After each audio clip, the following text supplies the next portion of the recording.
सुप्रभात बच्चों। पिछले दिनों हम लोगों ने लेसन साथी हाथ बढ़ाना को पढ़ा था। साथी हाथ बढ़ाना के जो संगीतकार हैं, जो कवि हैं, शाहिर लुधियानवी जी, इनके जीवन परिचय के बारे में हमने आपको बताया था। और आपने वो कहा था कि साथी हाथ बढ़ाना गीता भी के लिए गे करके भी हमने आपको बताया था। वो भी आप लोगों ने किया होगा। हैं। अब हम लोग आज कविता के भावार्थ को पढ़ेंगे। तो प्रस्तुत गीत जो है यह हम भारतवासियों को मिलजुल कर रहने, प्रेम से, भाईचारे, सभी के साथ समानता को दर्शाती है कि हमें किसी को सताना नहीं, परेशान नहीं करना चाहिए। यदि हम किसी को परेशान करेंगे वह हमसे रुष्ट रहेगा, अलग रहेगा, और इससे देश का विकास नहीं होगा, विकास अवरुद्ध होगा। जब देश नहीं बढ़ेगा तो हम भी नहीं बढ़ पाएंगे। तो इसी पर आधारित है गीता। आज हम नहीं कर रहे हैं आदर्श वाचन, जो क्योंकि उस दिन वीडियो को दिया था मैंने, आप लोग उसको ज़रूर किए होंगे, सुने होंगे। नहीं सुने होंगे तो फिर कुछ लोग नहीं अगर सुने होंगे तो वे उसको खोलें, पिछले दिन के वीडियो को, और उसको सुने। आज मैं उसके भावार्थ को बताऊंगा।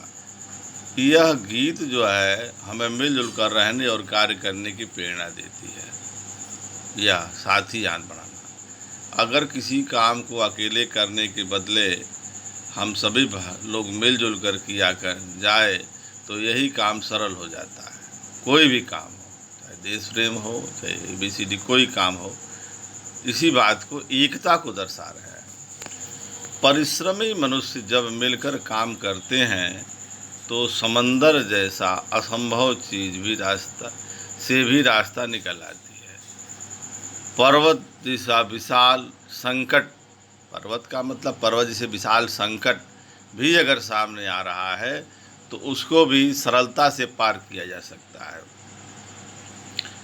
गुलामी के दिनों में यह कविता उन दिनों पर आधारित है जब अंग्रेज हमारे देश पर शासक थे, शासन कर रहे थे, हम लोग गुलाम थे, संपूर्ण भारतवासी। ये नहीं कि कोई एक जाति, धर्म, मजहब, सभी लोग गुलाम थे। गुलामी के दिनों में हमारी मेहनत का लाभ दूसरे उठाते थे। दूसरे का मतलब अंग्रेज उठाते थे। जब देश आज़ाद हो गया है तो आज हमारी मेहनत हमारी ही तरक्की का रास्ता खोलेगी। आप इस बात को समझ गए होंगे। उस समय जो हम संपूर्ण भारतवासियों ने जो मेहनत की थी उसका फ़ायदा हमारे शासक को मिला, अर्थात अंग्रेज़ों को मिला। हाँ, आज हम सब लोग मिलकर अगर काम करेंगे, मिलजुल कर रहेंगे तो हम अपने देश की तरक्की करेंगे। देश की तरक्की करेंगे, अपनी तरक्की करेंगे, भारतवर्ष की तरक्की करेंगे। हमारा सुख दुख एक है। हमारा सुख दुख में तो संपूर्ण भारतीयों से हमें भलाई के रास्ते पर चलना है और हमारा लक्ष्य जो है एक होना चाहिए।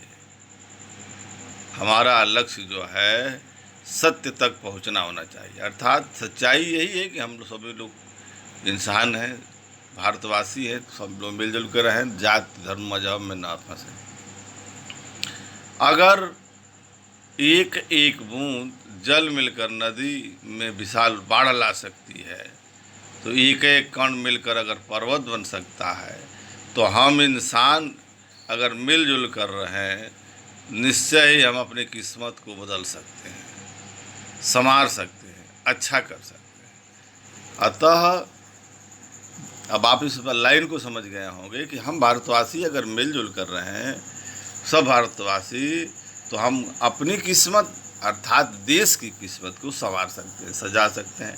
हम विश्व में सबसे सर्वोपरि होते हैं। जैसे महात्मा बुद्ध के समय हमारा देश, सम्राट अशोक के समय हमारा देश है सोने की चिड़िया कहा जाता था। बाद में जो जातिवाद, धर्म, संप्रदाय में लोग लड़ने लगे, एक दूसरे को नीचा दिखाने लगे, छीनने लगे, तो आज हमारे देश की स्थिति देख रहे हैं। विदेशियों का शासन हुआ, हम लोग गुलाम रहे। ये नौबत न आने पाए। यदि हम एक दूसरे के साथ दें तो बड़ी से बड़ी बाधाओं को पार किया जा सकता है।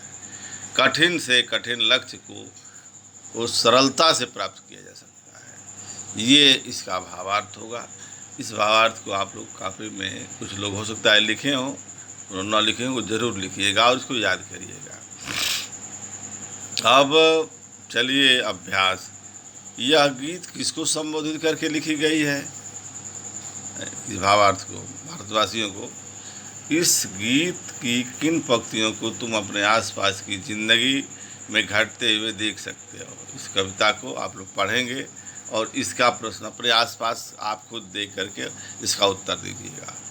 सागर ने रास्ता छोड़ा, पर्वत ने शीश झुकाया। शाहिर लुधियानवी जी ऐसा क्यों कहा, क्यों लिखा? इसको आपको लिखना है। सागर जैसा असंभव चीज संभव हो जाता है, पर्वत जैसा विशाल समस्या भी नतमस्तक हो जाती है, सब व्यक्ति अगर मिलजुल कर रहें तो। इसलिए कहा होगा।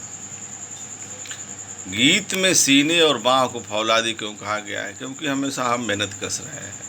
हम का मतलब भारतवासी हम है, इसीलिए कहा गया। एक अकेला थक जाएगा मिलकर बोझ उठाना। तुम इसका जो है आप लोग उत्तर देंगे। तुम अपने घर में इस बात का ध्यान कैसे रख सकते हो? पापा के साथ और माँ के साथ क्या क्या करते हो, क्या काम करते हो? क्या वे एक दूसरे का हाथ बटाते हैं? क्या वे बने माँ बाप, आपके घर में माँ बाप एक दूसरे का हाथ बटाते हैं? अब आइए हम लोग भाषा की बात करें। भाषा की बात में देखिए क्या है। अकेला चना भाड़ नहीं फोड़ सकता, एक और एक मिलकर 11 होते हैं। मुहावरे हैं, इसको आप लोग करेंगे। ऊपर लिखी कविताओं कहावतों का अर्थ गीत की किन किन पंक्तियों से मिलता जुलता है? इसको आप लोग देख लेंगे कविता को पढ़ करके। इन दोनों कहावतों का अर्थ कहावत को उसमें देखकर समझो और वाक्य के संदर्भ में इसका प्रयोग करो। जो ऊपर वाले दोनों हैं, अकेला चना भाड़ नहीं फोड़ सकता, एक और एक 11 मिलकर। इसका वाक्य भी बनाना है, अर्थ भी लिखना है। नीचे हाथ से संबंधित कुछ मुहावरे दिए गए हैं, इनके अर्थ समझो और प्रत्येक मुहावरे से वाक्य बनाओ। इनको समझना भी है और इनके वाक्य भी आपको बनाना है। क्या क्या है? क है हाथ को हाथ न सूझना, हाथ साफ करना, हाथ पैर फूलना, हाथों हाथ लेना, हाथ लगना। इसको आप लोग इनको करें, कापी में करेंगे। और यदि दिक्कत आती है तो 10 बजे आप फिर मैसेज करेंगे और मैं आपके समस्याओं का समाधान करूंगा। अब वो जो भी दिक्कत होगी क्लास में करेंगे।